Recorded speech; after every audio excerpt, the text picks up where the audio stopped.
السلام علیکم ورحمۃ اللہ وبرکاتہ۔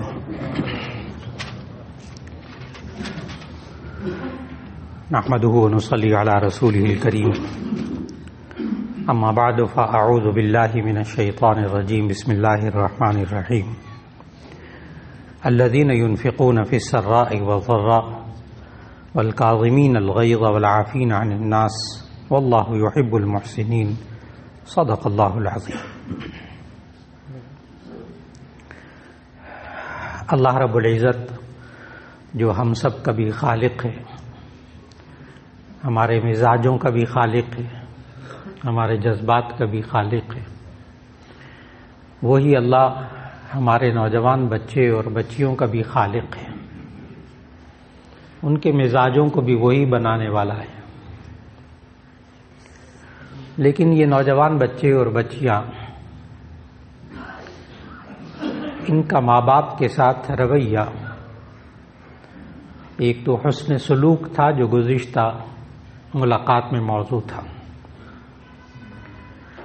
ایک ہے ان نوجوان بچے اور بچیوں کے اندر غصے کی جذباتی کیفیت، جس سے ماں باپ آج بہت نالاں رہتے ہیں۔ گھروں میں مسائل کی ایک بہت بڑی وجہ نوجوان بچے اور بچیوں کا غصہ ہے۔ اس کو کیسے کنٹرول کیا جائے، ان کو کیسے سنبھالا جائے، ان کیفیات میں اللہ اور اس کے رسول صلی اللہ علیہ وسلم نے ہمیں کیا طریقے بتائے قرآن و سنت میں، آج ان کا تذکرہ مقصود ہے۔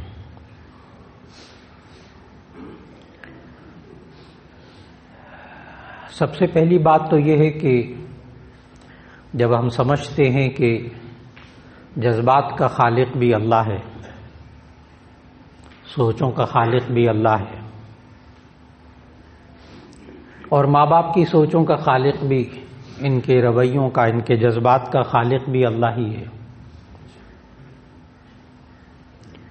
اس لیے ہمیں ان جذبات کو اللہ اور اس کے رسول صلی اللہ علیہ وسلم ہی کے مطابق سمجھنا چاہیے۔ خرابی تب پیدا ہوتی ہے جب ہم انہی جذبات کو اپنی سوچ سے حل کرنے کی کوشش کرتے ہیں۔ ان جذباتی مسائل کو ہم اپنی مرضی، ہم اس وقت نہیں سوچتے، ہم بڑے نہیں سوچتے، ہم بزرگ نہیں سوچتے، ہم ماں باپ نہیں سوچتے کہ اب اللہ اور اس کے رسول صلی اللہ علیہ وسلم کا ہمارے لیے کیا حکم ہے۔ کبھی بھی یہ نہیں سمجھنا چاہیے کہ ہمارے بچوں کے اندر، بچیوں کے اندر جو غصہ ہے وہ کوئی بری چیز ہے۔ سب سے پہلے تو یہ ذہن بنا لیں، کوئی آیت، کوئی حدیث آپ کو ایسی نہیں ملے گی جس میں یہ ہو کہ اچھا انسان وہ ہوتا ہے جس میں غصہ نہ ہو۔ کوئی آیت، کوئی حدیث بالکل نہیں ملے گی کہ اچھا انسان وہ ہوتا ہے جس میں غصہ بالکل نہ ہو۔ پھر کیوں کہتے ہیں غصے پر قابو پاؤ، غصہ پینا ثواب ہے، وہ الگ ہے، بھی عرض کرتا ہوں انشاءاللہ۔ اس کے لیے سب سے پہلے غصے کی کیفیت کو سمجھنا ہوگا، اس کی تعریف کو، اس کی ڈیفینیشن کو سمجھنا ہوگا کہ غصہ کہتے ہیں کہ انسان کو خلاف اصول، خلاف مزاج، خلاف مفاد کوئی بات دیکھ کر اس کی طبیعت میں جو تیزی آتی ہے اسے غصہ کہتے ہیں، اور یہ ہر انسان میں ہونا یہ انسان کی خوبی ہے۔ جب تک ہم خلاف اصول، خلاف مفاد کوئی بات نہیں دیکھیں گے، ہماری طبیعت میں اس کے بعد تبدیلی نہیں آئے گی، ہم کیسے امر بالمعروف نہی عن المنکر کر سکیں گے؟ ہم کیسے نیکی کا حکم دے سکیں گے؟ برائی سے کیسے روک سکیں گے؟ نبی صلی اللہ علیہ وسلم نے اس کے 3 درجات بتائے، 3 سٹیپ بتائے حدیث میں کہ من رأى منکم منکرا فلیغیر بیدہ فإن لم يستطع فبلسانه فإن لم يستطع فبقلبه وذلك أضعف الإيمان۔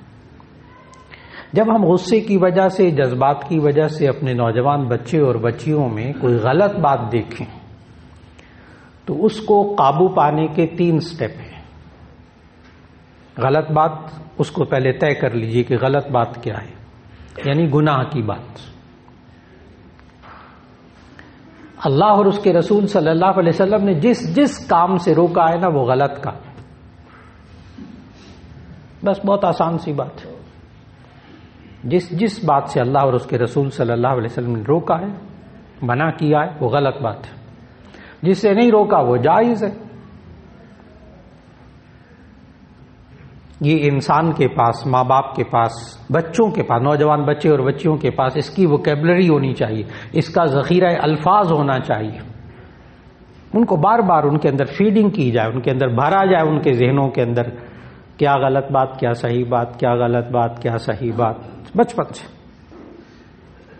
مانے نہ مانے وہ بات کی بات ہے، آپ بھرے تو صحیح، کان میں تو اتارے۔ بہت دفعہ ہوتا ہے کہ ماں باپ نے کان میں بات اتاری ہوتی ہے اور بچہ بڑے ہو کے DSP بن جاتا ہے، SP بن جاتا ہے، کمشنر بن جاتا ہے، بڑا پروفیسر بن جاتا ہے۔ وہ پتہ کیا کہتا ہے؟ کہتا ہے میرے والد صاحب مجھے یوں کہا کرتے تھے۔ بچپن میں، جوانی میں کبھی اس بات کا خیال بھی نہیں کیا، لیکن ایک وقت آ کر پھر وہ ٹیپ ریکارڈر اور اندر کیسٹ چلتی ہے، پھر وہ دماغ کی چپ اسے یاد کراتی ہے کہ ماں باپ نے یوں کہا تھا، میں تو اب ساری زندگی اسی طرح گزارتا ہوں۔ وہ ایک دفعہ کان میں آپ کی بات ڈالی ہوئی کبھی رائے گا نہیں جائے گی کہ وہ اچھائی اور برائی میں کیا فرق ہوتا ہے۔ تو نبی صلی اللہ علیہ وسلم نے جب انسان معاشرے میں، جو میں اولاد کے بارے میں عرض کر رہا ہوں، یہی بات، یہی اصول ہمارے کلیگ کے بارے میں ہے، یہی ہمارے ماتحتوں کے بارے میں ہے، یہی انسان کا اپنے دوستوں کے بارے میں ہے۔ وہی چیزیں آپ وہاں فٹ کیجئے کہ نبی صلی اللہ علیہ وسلم اس کے 3 سٹیپ بتائے۔ من رأى منکم منکرا، جو شخص تم میں سے برائی دیکھے، فیغیر بیدہ، تو اپنے طاقت سے، اپنے ہاتھ سے اس کو روکے، یعنی زور بازو سے روکے۔ محدثین نے لکھا ہے زور بازو میں انسان کے اختیارات بھی شامل ہیں، جتنا اختیار ہے آپ روکیے۔ اگر سمجھتے ہیں مولانا آپ کو نہیں پتا، زور بازو استعمال نہیں کیا جا سکتا، طاقت میں استعمال نہیں کر سکتا، تو نبی صلی اللہ علیہ وسلم نے پھر اس کے لیے دوسرا سٹیپ بتایا، من رأى منکم منکرا فلیغیر بیدہ، جو برائی چیز، بری بات دیکھے تو اسے چاہیے اپنے زور بازو سے روکے۔ فإن لم یستطع فبلسانہ، اگر یہ نہیں کر سکتا تو زبان سے روکے۔ زبان سے بھی روکنے کا طریقہ، یہ غلط بات ہے، اللہ اور اس کے رسول صلی اللہ علیہ وسلم نے اسے روکا ہے۔ زبان سے آپ حق بات کیجئے، حق طریقے سے کیجئے، حق نیت سے کیجئے، اس کا اثر اچھا ہی ہوگا، فکر نہ کریں۔ 3 باتیں، جب حق بات کہنی ہو، نیت حق ہو، اولاد کو، جوان اولاد کو ذلیل کرنا مقصود نہ ہو، نہ کریں۔ غصے میں ہے تو بس پھر اپنی زبان کو قابو رکھے، نہ بولیں، ابھی نہ بولیں۔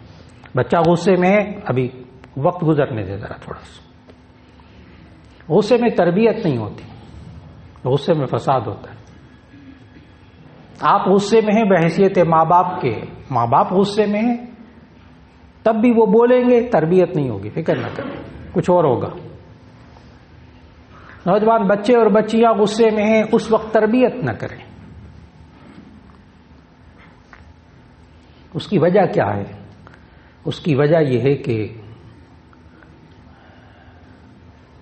سائیکالوجی کا ایک نفسیات کا قانون ہے، بارہا تجربہ ہوتا ہے انسان کو زندگی میں، کہ نفسیات والے لکھتے ہیں کہ غصے والے شخص میں اور پاگل شخص میں کوئی فرق نہیں ہوتا سوائے ایک فرق۔ یہ نوجوان بچے اور بچیوں پر بڑا فٹ ہوتا ہے، جو غصے میں بالکل پاگل ہو جاتے ہیں، ان کو کچھ سمجھ نہیں ہے، ماں ہے سامنے، باپ ہے، بڑا ہے، چھوٹا ہے، کہ غصے اور پاگل پن میں کوئی فرق نہیں ہوتا سوائے ایک فرق کے، ہماری نفسیات لکھتے کہ ایک فرق کیا ہے کہ اللہ تعالیٰ محفوظ رکھے ذہنی امراض سے سب کو، کہ پاگل شخص میں اور غصے والے میں ایک فرق ہوتا ہے کہ پاگل شخص کی عقل تھوڑی دیر بعد واپس آنے والی نہیں ہوتی، لیکن اس غصے والے شخص کی تھوڑی دیر بعد عقل واپس آ جاتی، اور جو واپس آتی ہے نا پھر وہ عربی کا ایک خوبصورت محاورہ سنانے لگا۔ جب عقل واپس آتی ہے تو کیا ہوتا ہے؟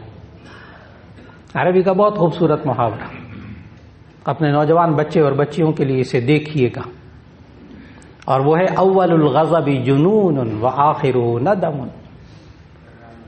اول الغضب جنون وآخرہ ندم، غصے کا پہلا حصہ پاگل پن ہوتا ہے، غصے کا آخری حصہ شرمندگی ہوتی ہے۔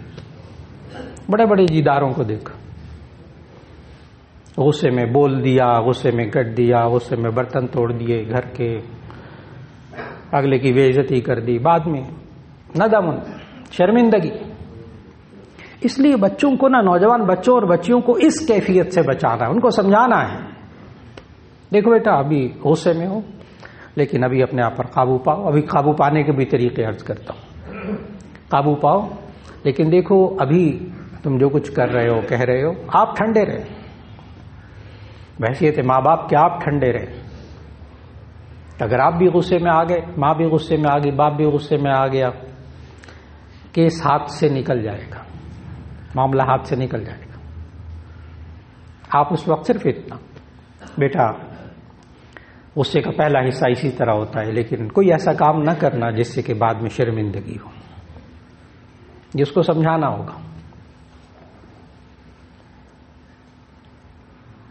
تو پہلا مرحلہ کہ اپنے زور بازو سے، اپنے اختیارات سے، اپنی طاقت سے اس کو برائی سے روکیں۔ دوسرا سٹیپ، دوسرا قدم، نہیں کر سکتے فبلسان، اپنی زبان سے۔ اور تیسرا قدم برائی سے روکنے کا نبی صلی اللہ علیہ وسلم نے ایسا بتایا ہے کہ کمزور سے کمزور بندہ یہ نہیں کہہ سکتا کہ میں یہ نہیں کر سکتا۔ تیسرا سٹیپ ایسا ہے، کوئی بندہ نہیں کہہ سکتا میں یہ تو نہیں کر، میں تو بالکل ہی بے بس ہوں، نہیں، یہ جو تیسرا سٹیپ ہے اس میں کوئی بے بس نہیں ہے، اللہ کے ہاں پکڑ ہوگی۔ اور وہ تیسرا سٹیپ کیا ہے؟ نمبر 1، برائی دیکھے نوجوان بچے اور بچیوں، ان کو زور بازو سے روکے، نہیں کر سکتا زبان سے روکے، نہیں کر سکتا تو کم از کم اس برائی سے کو دل سے برا تو سمجھے۔ کوئی ایک بندہ کہہ دے اٹھ کے معاشرے میں سے کہ جی میں تو یہ بھی نہیں کر سکتا، نہیں، غلط بات، غلط بات۔ اور یہ یاد رکھ لیجئے گا، یہ تیسری سٹیج اگر ختم ہو جائے نا، یعنی دل سے اولاد برا کام کر رہی ہو، یہ انسان اس کو برا بھی نہیں سمجھ رہا، یہ بڑی خطرناک سٹیج ہے، بہت خطرناک سٹیج ہے۔ اس لیے کہ آگے آخری جملہ نبی صلی اللہ علیہ وسلم نے بڑا عجیب فرمایا ہے، جہاں یہ فرمایا نا کہ فَإِن لَّمْ يَسْتَطِعْ فَبِقَلْبِهِ، اگر اس کی بھی طاقت نہیں رکھتا تو دل سے برا سمجھے۔ کیوں خطرناک کیوں ہے؟ وَذَلِكَ أَضْعَفُ الْإِيمَانِ، یہ ایمان کا کمزور ترین درجہ ہے۔ اس کا مطلب یہ ہوا کہ اگر اولاد کو برا کام کرتے ہوئے انسان دیکھے اور دل میں بھی اس کو برا نہ سمجھے تو اپنے ایمان کی فکر کرے، وہ جو کمزور ایمان تھا وہ بھی نہیں۔ اس لیے میں نے عرض کیا بہت خطرناک۔ اس چیز سے ہمیں کس نے روکا کہ ہم اس برائی کو برا نہ سمجھیں؟ اس سے پتہ کیا ہوگا کہ جب انسان اولاد کو دیکھے کہ یہ برا کام، خاص طور پر نوجوان، کیونکہ بچوں کو ہم ڈانٹ سکتے ہیں، زور بازو استعمال کر سکتے ہیں، منوا سکتے ہیں، نوجوان اولاد میں ہم منوانے کی پوزیشن میں نہیں ہوتے، اصل بات یہ ہے۔ تو اس وقت کیا کرنا ہے؟ کم از کم دل سے برا سمجھنا ہے۔ اس سے ہوگا کیا کہ ہم جب معاشرے میں رہتے ہوئے بحیثیت ماں باپ اس کو دل سے برا سمجھ رہے ہوں گے تو ہم اس برے کام میں خود شریک نہیں ہوں گے، اور اگر دل سے بھی برا ہم اس کو نہیں سمجھیں گے تو ایسی صورت میں ماں باپ بھی اس برے کام میں شریک ہو جائیں گے، پکی بات ہے، کیونکہ برا ہی نہیں سمجھ رہے نا۔ میں اب مثالیں نہیں دوں گا، ڈھیروں مثالیں ہیں، ڈھیروں مثالیں ہیں۔ اپنی نظروں کی حفاظت، اپنے کانوں کی حفاظت، اپنی زبان کی حفاظت، کتنی ساری باتیں ہیں جو آج کے معاشرے کی ماں باپ، نوجوان بچے، نوجوان بچیاں سب کچھ تفریح کا سامان دیکھ رہے ہوتے ہیں، نہ باپ برا سمجھ رہا ہوتا ہے نہ ماں برا سمجھ رہی ہوتی ہے، کہانی ختم ہو گئی، ایمان کی کہانی ختم ہو گئی، یہ دل سے برا ہی نہیں سمجھ رہا۔ اس لیے ہم معاشرے میں رہتے ہوئے اس برائی کو کم از کم برا سمجھیں گے تو پتہ کیا ہوگا، کسی وقت نماز کے بعد دعا کے لیے ہاتھ اٹھائیں گے نا یہ ماں باپ، تو زبان سے الفاظ یہ نکلیں گے، انشاءاللہ نکلیں گے، اے اللہ یہ میرے نوجوان بچے بچیاں فلاں برائی میں مبتلا ہیں، اے اللہ ان کو ہدایت دے دے، اے اللہ ان کو معاف کر دے، نکلے گا زبان سے۔ اور یہ دعائیں کام آئیں گی، یہ دعائیں کام آتی ہیں۔ ماں باپ جو رو رو کر دعائیں مانگتے ہیں نا اولاد کے لیے، اس وقت دعائیں کام آتی ہیں۔ فکر نہ کریں، اللہ ہے موجود۔ ہم کیسے سنبھالیں ان حالات کو؟ پھر اس کے بعد شروع سے نوجوان بچے اور بچیوں کو ڈھنگ بتائیں جو نبی صلی اللہ علیہ وسلم نے سمجھائے غصے پر قابو پانے کے، اس لیے کہ اس میں ہمیں پہچاننا ہے۔ جب بچوں کو غصہ آئے، میں نے پہلے عرض کیا کہ غصہ ہونا انسان کی خوبی ہے، غصہ نہ ہونا انسان کا عیب ہے، انسان کی برائی ہے۔ یعنی خلاف اصول، خلاف مفاد بات دیکھے اور اس کی طبیعت میں کوئی تبدیلی نہ آئے، اس کیفیت کو عربی کے اندر جبن کہتے ہیں، اس کا ترجمہ بزدلی کیا جاتا ہے، اور نبی صلی اللہ علیہ وسلم نے اس کیفیت سے پناہ مانگی ہے۔ دعائیں آپ کو یاد ہیں، اللہم انی اعوذ بک من الجبن، اے اللہ میں بزدلی سے تیری پناہ مانگتا ہوں، تیری پناہ بزدلی سے، کہ خلاف اصول خلاف مزاج بات دیکھوں اور میرے اندر کوئی تبدیلی نہ آئے، میرے اندر احساس ہی پیدا نہ ہو گئی۔ اس لیے غصہ ہونا چاہیے، بچوں کے اندر غصہ ہو، نوجوان بچے اور بچیوں کے اندر، تو ایسی صورت میں ان کو غصے پر قابو پانا، برے غصے پر قابو پانا۔ ایک ہے اچھا غصہ، ایک ہے برا غصہ۔ اچھا غصہ وہ ہے جو اللہ اور اس کے رسول صلی اللہ علیہ وسلم کے احکامات کو ٹوٹتا دیکھ کر جو غصہ آئے وہ اچھا غصہ ہے، لیکن اس پر بھی نبوی طریقے سے عمل کرنا ہے، اس پر بھی اپنی سوچ پہ عمل نہیں کرنا، پھر ہم غلطی کر بیٹھتے، کیسے؟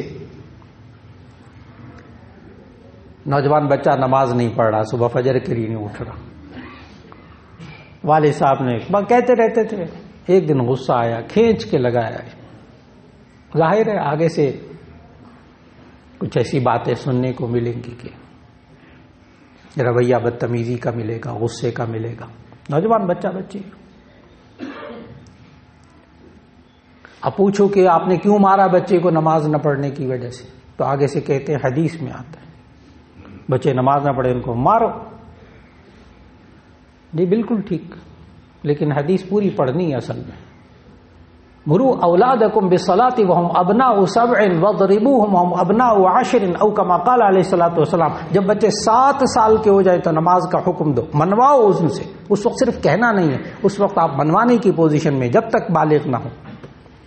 بچے آپ کی کسٹڈی میں ہیں، بچوں کے آپ ذمہ دار ہیں، بالغ ہونے سے پہلے آپ بچوں کو منوانے کی پوزیشن میں ہوں گے شرعی طور پر، اور جب بچے بالغ ہو جائیں پھر آپ صرف کہیں گے، پھر مار پیٹ نہیں۔ وہ نبی صلی اللہ علیہ وسلم 10 سال کے بچے کو مارنے کو کہا تھا۔ 10 سال کا بچہ جو پرائمری میں، 5 سال کے بچے کو آپ کلاس 1 میں داخل کرتے ہیں، پہلی کلاس میں، 5 سال کا بچہ 10 سال کی عمر، 5ویں کلاس کا بچہ 10 سال کی عمر میں، آپ اس کو ماسٹر بھی اس کو مارتے ہیں، یوں مارتے ہیں وہ ادھر جا کے گرتا ہے، تھوڑی دیر بعد پھر ہنسنے لگ جاتا ہے، کیونکہ ابھی اس کے اندر عزت نفس کا شعور پیدا نہیں ہوتا نا، وہ بالغ ہونے کے بعد پھر کیفیات بدل جاتی۔ تو ہمیں غصہ آئے تو ہم نے نبوی طریقے پر عمل کرنا ہے۔ نبی صلی اللہ علیہ وسلم کو اچھا والا غصہ آتا تھا، حضرت عائشہ رضی اللہ عنہا کی روایت ہے کہ نبی صلی اللہ علیہ وسلم کو اچھا والا غصہ آتا تھا، برا والا غصہ ساری زندگی کبھی نہیں آیا، ایک مرتبہ بھی نہیں آیا۔ برا والا غصہ کیا ہوتا ہے؟ اپنے ذاتی مفاد، ذاتی سوچوں، ذات کی وجہ سے جو غصہ ہے، اس کا کبھی نبی صلی اللہ علیہ وسلم نے کبھی انتقام نہیں لیا، ایک دفعہ انتقام نہیں لیا. اور عجیب بات ہے کہ ہمیں اپنے نوجوان بچے اور بچیوں پر جتنا غصہ آتا ہے نا، اگر ہم گزشتہ 10 دن میں جتنی دفعہ غصہ آیا نوجوان بچے اور بچیوں پر، حیرت ہوتی ہے. وہ غلط والا ہی غصہ آتا ہے، اچھا والا غصہ بہت کم، الا ماشاء اللہ. زیادہ تر معاشرے کے اندر ہمیں دوست احباب پر بھی، رشتہ داروں پر بھی، اپنی اولاد پر بھی جو غصہ آتا ہے عموماً وہ اس میں ذاتی باتیں ہوتی ہیں، اللہ اور اس کے رسول کی بات نہیں ہوتی درمیان میں صلی اللہ علیہ وسلم. نبی صلی اللہ علیہ وسلم کو ذاتی غصہ کبھی نہیں آیا، اپنی ذات کو کسی نے تکلیف پہنچائی کبھی اس نے معاف کر دیا اس کو. لیکن حضرت عائشہ رضی اللہ عنہا فرماتی ہیں کہ جب نبی صلی اللہ علیہ وسلم کے سامنے حق کے خلاف ہوتا، یعنی قرآن و سنت حق کے خلاف اگر ہوتا ہوا دیکھیں تو نبی صلی اللہ علیہ وسلم کے غصے کے سامنے کوئی ٹھہر نہیں سکتا تھا، پھر ٹھہر کوئی نہیں سکتا تھا. یہ الفاظ کا ترجمہ عرض کر رہا ہوں. صحابہ کے اندر بھی کوئی غلطی ہوتا دیکھتے تھے حق کے خلاف، جیسے ابواب القدر، جامع ترمذی کی حدیث ہے، ابواب القدر کی پہلی حدیث کہ نبی صلی اللہ علیہ وسلم گھر سے باہر تشریف لائے تو بعض صحابہ نا لیلۃ القدر کی تاریخ کے بارے میں جھگڑ رہے تھے، کب ہوتی ہے. نبی صلی اللہ علیہ وسلم باہر تشریف لائے تو فرمایا کہ تمہارے اس جھگڑے کی وجہ سے وہ تعیین اٹھا لی گئی ہے، میں تمہیں اس کام کے لیے بھیجا گیا ہوں. اور پھر پتہ ہے وہاں حدیث کے الفاظ بولوں گا ذرا، حدیث کے الفاظ نبی صلی اللہ علیہ وسلم کو غصہ پھر کتنا آتا تھا. راوی وہاں حدیث میں نقل کرنے والے راوی الفاظ نقل کرتے ہیں کأنما فقی فی وجنتیہ الرمان، گویا کہ نبی صلی اللہ علیہ وسلم کے رخسار مبارک میں انار نچوڑ دیا گیا، سرخ انار نچوڑ دیا گیا، اتنا غصہ آیا. اچھا والا غصہ آتا تھا نبی صلی اللہ علیہ وسلم، اس پر عمل کرتے تھے طریقے سے. کبھی اپنی بیوی کو کبھی نہیں مارا ساری زندگی، ایک مرتبہ بھی. 9 بیویاں، باتیں ہوتی تھی، 9 بیویاں، کل 11 بیویاں. کبھی بچے پر ساری زندگی ہاتھ نہیں اٹھایا، ساری زندگی کبھی بھی. اب وہ اگر کیفیت ایسی آ جائے تو نبی صلی اللہ علیہ وسلم نے کچھ طریقے بتائے، یہ بچپن سے بتانے کی باتیں اپنے بچے اور بچیوں کو خاص طور پر، کہ جب غصہ آئے تو نبی صلی اللہ علیہ وسلم نے فرمایا کہ یہ پڑھو اعوذ باللہ من الشیطان الرجیم لا حول ولا قوت الا باللہ العلی العظیم. فرمائے ساتھ کہ یہ شیطانی اثرات ہوتے ہیں، برے غصے کی وجہ شیطانی اثرات. اعوذ باللہ من الشیطان الرجیم لا حول ولا قوت الا باللہ العلی العظیم. دوسرا طریقہ بتایا نبی صلی اللہ علیہ وسلم نے، کتاب الغضب مشکات میں حدیث موجود، اذا غضب احدکم فلیضطجع والا فلیجلس، او کما قال علیہ الصلوۃ والسلام. اگر کسی کو غصہ آئے کھڑا ہے تو بیٹھ جائے، بیٹھا ہے تو لیٹ جائے. بہت آسان، تھوڑا سا ٹہلنے لگ جائے، اگر بیٹھنے کی جگہ نہ ہو تھوڑا سا ٹہلنے لگ جائے اپنے اعصاب کو، اس لیے کہ غصے کے اندر مسل جو ہے نا وہ اکڑ جاتے. کوئی غصے میں آپ کا دوست ہو نا، اس کو کہے اچھا کرسی پہ بیٹھ تو جاؤ نا، تو آپ بٹھانے کی کوشش کریں، وہ گر جائے گا، بیٹھے گا نہیں، اس لیے کہ اعصاب مسلز اکڑے ہوئے ہوتے ہیں. اور جب وہ خود کھڑا ہوا ہوگا بیٹھ جائے گا تو اس کے مسل ڈھیلے ہو جائیں گے، جب مسل ڈھیلے ہو جائیں گے غصہ کم ہو جائے گا. اپنی پوزیشن چینج کر لیجیے، بچوں کو سمجھائیے بیٹا ابھی غصے میں بیٹھ جاؤ، تھوڑا سا پانی پی لو ذرا، پھر بات کر لینا، ابھی ذرا تم تھوڑا سا لیٹ جاؤ، بیٹھ جاؤ تھوڑا سا، بھائی آرام سے، پھر بات کر لینا، میرے سے موجود ہوں، میں تمہارے سامنے کھڑا ہوں. لائیے اس طرف، بیٹا ایسا غصے میں ہو اعوذ باللہ من الشیطان الرجیم لا حول ولا قوت الا باللہ. آپ خود بھی پڑھ لیں. 2 طریقے ہو گئے. تیسرا طریقہ نبی صلی اللہ علیہ وسلم نے سمجھا، اذا غضب احدکم فلیتوضا، اذا غضب احدکم فلیتوضا، جب تم میں سے کسی کو غصہ آئے تو اسے چاہیے وضو کر لے، وضو کر لے. ہائیڈرو تھراپی سائنس بن چکی ہے پوری، پورا ڈپلوما کروایا جاتا ہے اس میں. سادے پانی سے علاج، جاپان میں، چائنا میں اس پر باقاعدہ تھراپی ہے. سادہ پانی سے، کچھ نہیں ڈالتے بیچ میں. آج بھی بخار ہوتا ہے، گرم جسم گرم ہو جاتا ہے، تپنے لگتا ہے، تو ڈاکٹر کہتے ہیں اب اس کے ہاتھوں پہ پاؤں پہ ٹھنڈے پانی کی پٹیاں کریں تاکہ ٹیمپریچر جسم کا کم ہو، کیونکہ غصے میں ٹیمپریچر ہائی ہو جاتا ہے نا، بی پی ہائی ہو جاتا ہے۔ بچوں کو سمجھانا ہوگا، نوجوان بچوں، بیٹا غصہ آئے تو پہلے جا کے وضو کر لو، یہ چہرہ دھوئے گا 3 دفعہ، یہ ہاتھ دھوئے گا کونیوں سمیت، یہ پاؤں دھوئے گا، سر پہ مسا کرے گا، گردن پہ مسا کرے گا، اس کا غصہ کم ہوگا۔ سکھانا پڑے گا، غصہ پہلے کم کر لو، پھر آ جاؤ بات کر لو، کوئی حرج نہیں۔ یہ نبی صلی اللہ علیہ وسلم نے طریقے سکھائے، اور یہ ذہن میں رکھیے گا یہ سائنسی طریقے نہیں ہیں، سائنس تائید کر رہی ہے اس کی، لیکن یہ سائنسی طریقے نہیں۔ سائنس کہتے تجربات اور مشاہدات کے ذریعے، اور نبی صلی اللہ علیہ وسلم جو بات بتاتے وحی الہی کے ذریعے، دونوں میں فرق ہے۔ سائنس غلط نہیں ہے، سائنس بھی ٹھیک ہے، وہ تجربات اور مشاہدات ہوتے ہیں، اور نبی صلی اللہ علیہ وسلم جو بات بتاتے ما ينطق عن الهوى ان هو الا وحی یوحى، وہ تو وحی ہوتی ہے، وہ تو خالق بتاتا ہے، جس نے بچوں کو پیدا کیا، جس نے ہمارے دماغوں کو پیدا کیا۔ اور اپنے نوجوان اور بچیوں کو غصے کو دبا کر نفسیاتی مریض نہ بنائیں، نفسیاتی مریض نہ بنائیں، یا وہ نفسیاتی مریض بنے گا یا وہ باغی بنے گا، یعنی یا فرسٹریشن ہوگی یا ڈپریشن ہوگا، دونوں میں سے کوئی ایک راستہ بچہ اختیار کرتا ہے۔ پھر یہ غلطی نہ کرے، یہ غلطی نہ کرے، یا وہ فرسٹریشن کا شکار ہوگا، آپے سے باہر ہوگا، بغاوت کرے گا، اور یا وہ بات کو مان لے گا، دب جائے گا، ہر وقت دباتے رہیں گے تو نفسیاتی مریض ڈپریشن میں چلا جائے گا۔ دونوں سے بچائیے، آج کل بہت عام ہو چکے ہیں۔ بچوں کی خواہشات کو کچھ لینا، ان کی رہنمائی کیجیے۔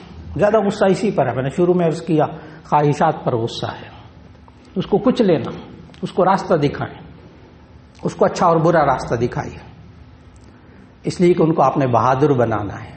یہ ہمارے نوجوان بچے اور بچیاں جو بدزبانی کرتے ہیں غصے میں آ کر، جو گھر کی چیزیں توڑتے ہیں، جو مارتے پیٹتے ہیں ایک دوسرے کو، یہ اپنے آپ کو اس وقت بہادر سمجھتے ہیں، اور نبی صلی اللہ علیہ وسلم نے بہادر کسی اور کو کہا ہے، حدیث سنانے لگا ہوں۔ نبی صلی اللہ علیہ وسلم نے فرمایا لیس الشدید بسرعہ انما الشدید الذی یملک نفسہ عند الغضب، طاقتور اور پہلوان وہ شخص نہیں ہے جو غصے کے وقت دوسرے کو پچھاڑ دے، طاقتور وہ شخص ہے جو غصے کے وقت اپنے آپ پر قابو پا لے۔ اپنے نوجوان بچے اور بچیوں کو بہادر بنائیے، طاقتور بنائیے، کیسے کہ وہ اپنے غصے پر قابو پائیں۔ اللہ رب العزت ہمیں خاص طور پر ہمارے گھروں میں، معاشرے میں غصے کی تباہیاں، نفرتوں کی تباہیاں، اللہ ہمیں اس کے ہمیں محفوظ فرما لیں۔ وآخر دعوانا ان الحمد للہ رب العالمین۔